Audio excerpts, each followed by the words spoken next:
Hello, you are listening to the Secular Buddhism Podcast, and this is episode number 27. I am your host, Noah Rochetta, and today I'm talking about understanding non-attachment.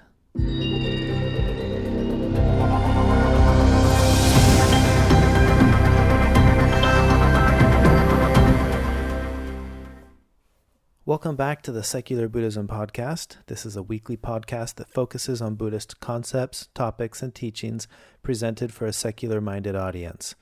The Dalai Lama has said, do not try to use what you learned from Buddhism to be a Buddhist. Use it to be a better whatever you already are. I like to emphasize that at the beginning of every podcast episode, so please keep that in mind as you listen to this episode.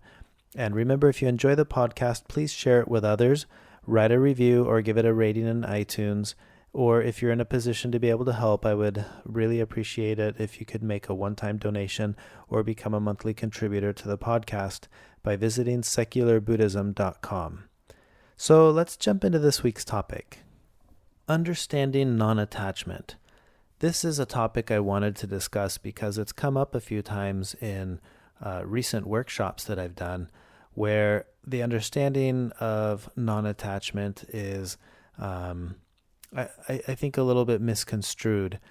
Typically, there's the response or asking for clarification on whether or not it's okay to be attached, specifically, usually referring to loved ones like spouse or children or parents. And so I want to clarify this topic a little bit more because non-attachment is a very important part of understanding Buddhist philosophical thought. But I want to be clear about what exactly non-attachment is, or perhaps more specifically what it's not. Because I think when we think of the word attached, and if I were to think I'm attached to my kids or to my wife, we don't necessarily view that in a negative connotation, and I don't think we should.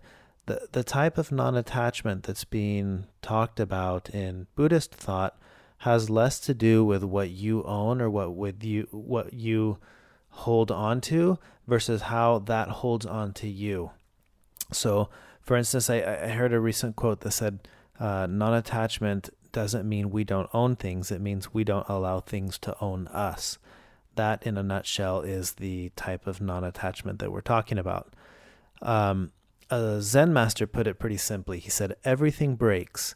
Attachment is our unwillingness to face that reality. So I think non-attachment really stems from a misunderstanding of things being impermanent. When we attach to something, we suffer and others suffer because we're holding on to things that are past their time. And you'll remember the raft, the parable of the raft, where the Buddha was with his monks and he asks if somebody were to build a raft and they are crossing the river with it, at the time that they finally make it to the other side, is it wise or unwise to continue to carry that raft with them? And I think this lesson really is talking about the understanding of non-attachment. Letting go of the raft, whatever the raft may be, is a lesson of letting go of things that are past their time.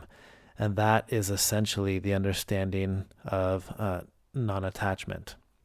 So this can apply to relationships, friends, experiences, even our moment-to-moment experience of living. If we're attached to it, can be the source of a lot of suffering for ourselves and others. So by accepting the true nature of things as being impermanent, we ease our fears and we open our hearts. And then this understanding of impermanence will not only benefit ourselves, but it will benefit others as well. So don't think of non-attachment as a form of indifference or a form of self-denial. Think of non-attachment as a way of not allowing things in your life to own you. So giving up the attachment to the permanence of things, I think, is the key understanding here. Because we understand that all things are constantly changing, that all things are impermanent. And because all things are constantly changing, when you hold on to something and attach to it, it's detrimental because that thing changes. It evolves and changes over time. Like like that quote, everything breaks. Attachment is our unwillingness to face that reality. And you can apply that thinking to almost anything. So in terms of relationships, because that one's brought up quite often, what does non-attachment mean in terms of how I love my spouse or my partner or my children or my parents or siblings? Thich Nhat Hanh has a really good quote that I like. He says, "You must love in such a way that the person you love feels free." And I think this goes hand in hand with the understanding of non-attachment. Loving in a non-attached way is loving in a way that the person that you love feels free. And to be loved in a way that you feel free is a way of being loved without attachment. So it's not that there isn't love or that you don't want to be with someone. It's that you don't allow that person or that thing to own you, because that's attachment. So letting go of attachment is the secret to really enjoying life and to loving others. It's a way of freedom. So think about that with, relationships, like with your children. If you love your children in a way that they feel free, that's genuine non-attachment. You're allowing somebody to be completely authentic and free as they are. I think this is very pertinent with relationships. But it applies to other things too. I've been asked specifically about goals. Is non-attachment meaning I go through life and I don't have milestones or goals that I'm going to work towards or aspire to? And the goals or milestones are not the problem. It's when we allow those things to own us that it becomes unhealthy. So that same form of thinking applies here. I think it's completely appropriate to have goals, to have milestones that you set in life or in your career or in various phases of your life. There's nothing wrong with that. It's when those things become we become trapped because those things own us. So Jack Kornfield had a quote he put on Twitter not too long ago that said, "Everything that has a beginning has an ending. Make your peace with that and all will be well." And I think, again, that's a wonderful understanding of the concept of impermanence. So apply that to something like a goal. Having goals can be fine when you understand that goals are impermanent. You work towards it and you either accomplish it and move on, or something changes and it doesn't work out. And that's where the wisdom of adaptability comes into play. Because the moment life presents something new, you can adapt and create a new goal. Because that goal didn't own you. You used it as it should be a tool for you, not an anchor, or not something that makes it more difficult for you. The Buddha taught that all conditioned phenomena are impermanent, and that all meeting ends in parting. And again, I think in all these examples, what stands out to me is the understanding of non-attachment in terms of our understanding of impermanence. Because the mistake that we make is seeing life as permanent. And one of my teachers, Koyo Kubose, would say, "Don't put a period on it." He always says, "Just keep going." And our tendency in life is to freeze it and make permanent things, like we do sentences. And then when this sentence is over, there's the period. That thought is done. It's locked, and now I move on to the next one. And I think that makes a lot of sense in some ways, especially with writing. But what if life wasn't about putting periods on things? What if it was always a comma and then you keep going? Then you add another comma and you keep going, like one infinitely long run-on sentence, which I know is really going to bother some of you who are into grammar. But think about that in terms of life. I've compared life to a river. There's no aspect of the river that's permanent. The water that's flowing is continually changing. The very edges and banks of the river are constantly eroding, and sand is being carried away. if a big storm comes and the water rises, the shape of the river can change, and the water finds a new path, and that becomes the new river, the new path of the river. So there's no aspect of a river that's permanent, and life is a lot like that. There's no aspect of life that's permanent. And it's when we get caught up in those moments of making things in life seem permanent that we run the risk of becoming attached. So when we attach to the permanence of things, then those things start to own us. So non-attachment could be said that it's really about not comparing. And when you think about this in terms of time, this can be really powerful, because think of the present moment.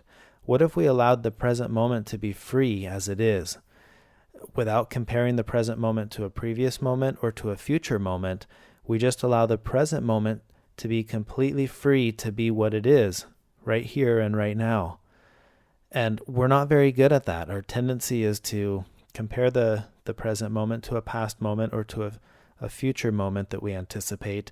And in doing that, we're not allowing that to be free. And it's without that sense of freedom that we become slaves to these concepts. That's the idea of attachment. Not that we're attaching, but the way we understand it, it attaches and binds us, almost like shackles or like chains. So think of non-attachment as a form of freedom. The opposite of non-attachment is, well, I guess non-attachment could be synonymous with freedom.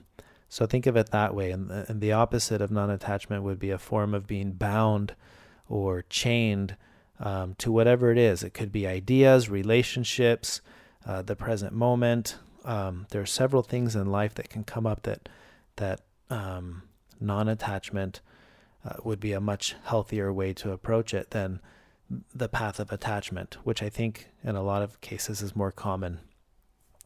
So the idea of non-attachment, and as I mentioned earlier, what one of my teachers always talks about, just keep going. I had the experience last Saturday, to get together with some friends and try to do a walk, a 50-mile walk. And 50 miles is 80.46 kilometers for those of you who use the metric system. So just to get an idea of how far of a distance that is, we walked that in one day. We started at 5 a.m. in one city and walked to another city, from Provo to Salt Lake City in Utah. And it took me just over 19 hours. So I started at 5 a.m. and I arrived just after midnight, around 12:30. And that was just a long day of nonstop walking. And the reason I did it, I was excited to do this when I found out that my friend was putting this together, because I knew that at some point I would want to stop. I would want to quit. And I had been studying this concept of keep going with my teacher. And the idea that sometimes we do things just to do them. Our tendency, I've mentioned this in earlier podcasts, is that our utilitarian view of the world is, well, what's in it for me? If I'm going to do this, there's got to be a reason why.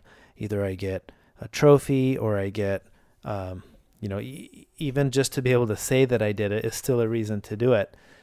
And I thought, what if I did it just to do it? And that's a long enough walk to where at some point, you just I guess you don't forget why you're doing it, but you forget the fact that you're measuring how long it's going to be, because it's still so long that you're not really thinking about that. So I thought it might be a fun exercise to get into the mindset of thinking, I'm just taking one more step and then one more step, and I'm just going to keep going.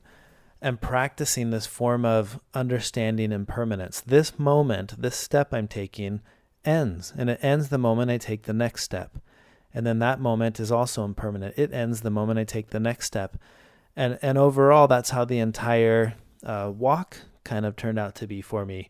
This form of walking meditation, of just taking one step at a time, having in my mind the attitude of just keep going. At times I thought about Dory. I had gone to see Dory with my kids from Finding Nemo, and she's always singing that song, "Just keep swimming, just keep swimming."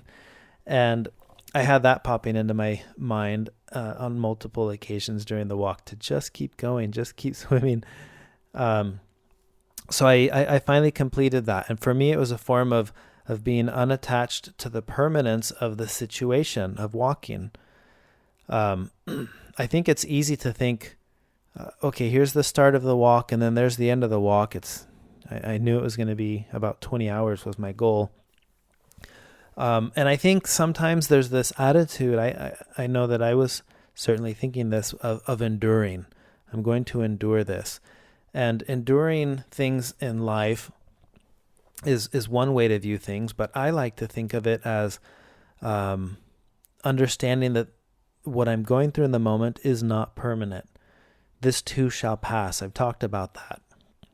And that ring, the king who was looking for a way to be cheered up when he was down, and he was given a ring with the inscription, "This too shall pass." But that also reminded him when things were good, "This too shall pass." And it kind of became his curse. While I was doing the 50-mile walk, I thought about that a lot. And especially towards the end, when I was starting to feel really sore and my muscles were really tight, and I was starting to limp, and I was thinking, "This too shall pass." At the first of the walk, "This too shall pass" was my comfort level. I was, feeling very comfortable. My legs were fine. And I was telling myself, well, this too shall pass. At some point in this walk, this is going to hurt. And then when it was hurting, I was telling myself, this too shall pass. And that was to remind me that once the walk was over, at some point my muscles wouldn't be sore again. And that actually took a full week after the walk. So from Saturday, from the moment I was done, the next day I could barely walk. And then it took almost a full week before I could walk without limping. So, but throughout this whole ordeal, it was fun to try to practice the mindset of not allowing any of it to feel permanent. Every day I was reminding myself, even after the walk, I'm still sore, thinking, well, this too shall pass. And that's essentially the attitude of non-attachment. It's recognizing that everything that I'm experiencing is impermanent, and I'm trying to face the reality that everything ends. Every start has an ending. And I thought about the parable that I've shared before about the two monks who are crossing the river, because I think that is a wonderful depiction of detachment. And so the two monks arrive at the edge of the river, and there's the young girl in the wedding gown, and the senior monk picks her up without even thinking. They cross the river, and at some point he puts her down, and then at some point on their journey, the young monk is just going nuts, trying to figure out what he had just seen. And he finally tells the senior monk, "Hey, what are you doing? We've taken vows to not touch a female, and you just picked her up like nothing and carried her across the river." And the senior monk pauses and just tells him, "I put her down on the other side of the river. Why do you continue to carry her?" And to me, that's another wonderful example of attachment.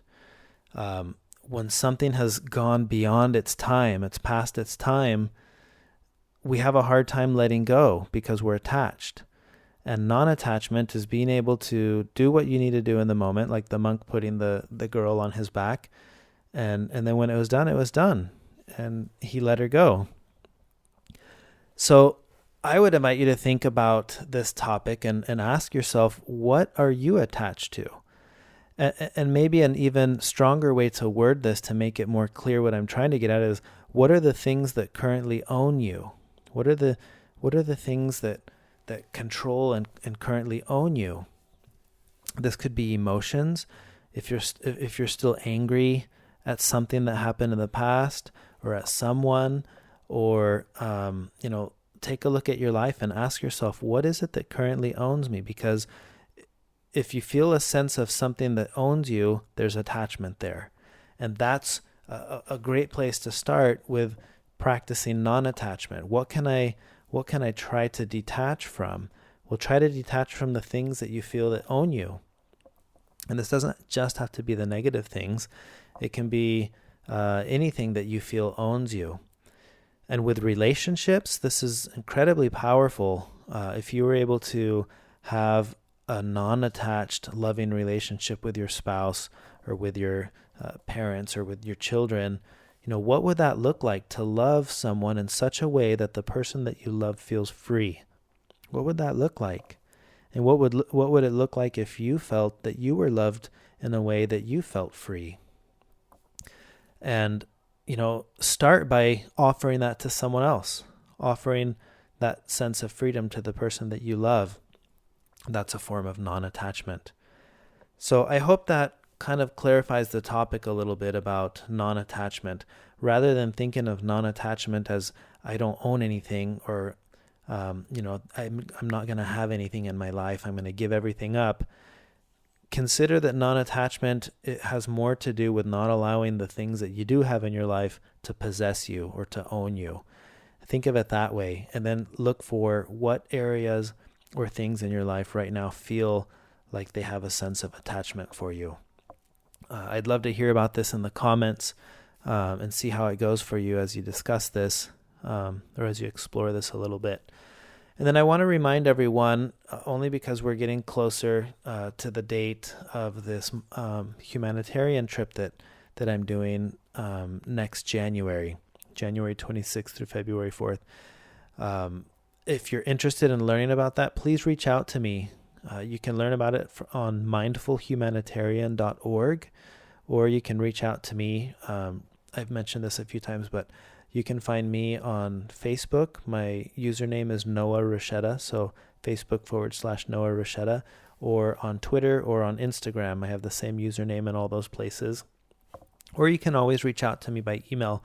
A lot of you do, and I really appreciate communicating with you.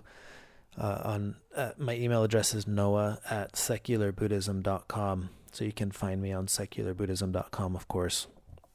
And as always, thank you so much for taking the time to listen. I really believe that this podcast is making a difference, and many of you have reached out to tell me that it's making a difference to you. And it's wonderful to hear that. It really motivates me to continue recording new podcast episodes. And I do this because I enjoy it. I do this because I'm trying to make myself a better whatever I already am. And I have no intent of converting or changing anyone. I'm just sharing these topics because they're meaningful to me and I enjoy them. And in a way, they're written for me as I go through my journey of trying to be more mindful. And I'm determined to continue producing content and creating tools to help myself and others to be more mindful. So you can play a part in that. If you're in a position to be able to help, your donations allow me to continue producing that weekly content and creating these tools for the workshops and retreats and seminars, and of course the podcast. So if you're in a position to be able to help, please visit secularbuddhism.com to make a one-time donation or sign up as a monthly supporter of the podcast. And thanks again for taking the time to listen. And please feel free to share the podcast, to write a review or give it a rating in iTunes. And please reach out to me and let me know what you think of this podcast episode. And good luck with trying to explore in what areas of your life you feel that you could practice non-attachment. I'd love to hear what it does for you to think about it like this, and to see if you can start to practice non-attachment in different areas of your life. So I wish you all the best. Have a great week, and until next time.